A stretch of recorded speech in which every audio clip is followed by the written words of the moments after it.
আসলে ধন্যবাদ আমাদের সাংবাদিক বন্ধুগণ। তোমরা জানো যে আমি এমপি হওয়ার আগে আমি এই পর্যটন আমার শ্রীবর্তী এবং জিনেগাতি একেবারে মেঘালয়ের কুল ঘেঁষা আমার এই জনপদ, এই জনপদের জনপ্রতিনিধি হিসাবে ইতিমধ্যে আমি মহান জাতীয় সংসদে আমার যে অপার পর্যটনের সম্ভাবনা রয়েছে, একটা সম্ভাবনাময় এলাকার আমি জনপ্রতিনিধি।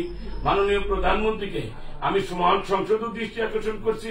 মাননীয় প্রধানমন্ত্রী, আমার জামালপুরে রেল লাইন রয়েছে, কিন্তু মাত্র 14 কিলোমিটার জামালপুর শহর থেকে আমার শেরপুর শহর।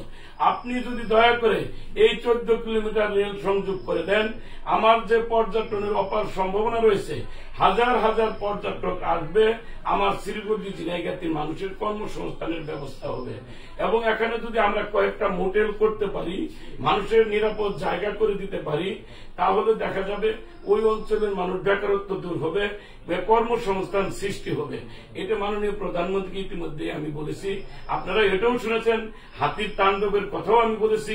মাননীয় প্রধানমন্ত্রীর দৃষ্টি আকর্ষণে নিয়ে আসছি। হাতির অভয়ারণ্যের জন্য একটা ব্যবস্থা হইতেছে ইতিমধ্যেই। আশা করতেছি 1 বছরের মধ্যেই বনের মধ্যে হাতির খাবারের ব্যবস্থা হবে। আমি আপনাদের আন্তরিক সহযোগিতা চাই। এই পাহাড়ে একটা পাবলিক বিশ্ববিদ্যালয় করতে চাই। মাননীয় প্রধানমন্ত্রী, আমার এই বক্তব্যে আন্তরিক হয়ে আমার বিশ্বাস যে আমরা এটা করতে পারবো। ধন্যবাদ আপনাদেরকে। আপনার বড় একটা নির্বাচনের বড় একটা ইস্তেহার ছিল, আমরা যতটুকু জানি বাংলাদেশ আওয়ামী লীগ সরকারের একটা বড় ইস্তেহার ছিল, মাদক নির্মূলে জিরো টলারেন্স। আমরা দেখতেছি ইদানিং সীমান্ত অঞ্চল দিয়ে শ্রীবর্তী প্রধান প্রতিনিয়ত আসলে প্রকাশ্যে মাদক বিক্রি হচ্ছে। এই বিষয়ে আপনার এটা একটা গুরুত্বপূর্ণ প্রশ্ন আপনি করছেন।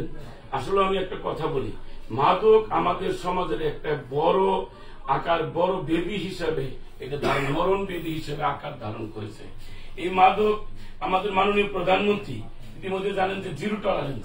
কোন নেশাখোর, কোন মাদক সেবী তারা কোনোভাবেই ছাড় পাবে না। এই জায়গা থেকে এই যুব সমাজকে ফিরিয়ে আনতে হবে। আমি আমার নির্বাচনের আগে আপনাদের সঙ্গে আমার অনেক সাক্ষাৎকার ছিল যে আমরা আগে মাদক থেকে যুব সমাজকে বাঁচানোর চেষ্টা করব। এখন দেখেন, কোন জিনিস করে একেবারে নির্মূল করা কঠিন, কিন্তু আমার একেবারে পাহাড়ি অঞ্চল, আপনারা জানেন যেখানে সীমান্তবর্তী এলাকা সেখানে এই মাদক সেবীর অবস্থা কিন্তু বেশি। সেই জায়গা থেকে আমি আইন শৃঙ্খলা বাহিনী, জনপ্রতিনিধি, এখানে যারা আছে গণ্যমান্য ব্যক্তিবর্গ, সকল রাজনৈতিক নেতৃবৃন্দ, সকলের মাধ্যমে এবং আপনাদেরও আন্তরিক সহযোগিতা লাগবে। আমারও একটাই কথা, কোনোভাবে যুব সমাজ যেন বিপদগামী না হয়। এই ভয়াবহ মাদকের সবল থেকে তাদেরকে ফিরিয়ে আনতে হবে। এই জায়গা থেকে আমাদের সকলের ঐক্যবদ্ধভাবে চেষ্টা করতে হবে। আমি ইতিমধ্যে আপনারা দেখছেন আমার বর্ডারে অনেক বড় বড় হিরোইন, আমাদের গাঁজা, বিভিন্ন চালান কিন্তু আমাদের পুলিশ বাহিনী বিভিন্নভাবে কিন্তু এগুলা উদ্ধার করছে, এগুলা মামলাও কিন্তু হয়েছে।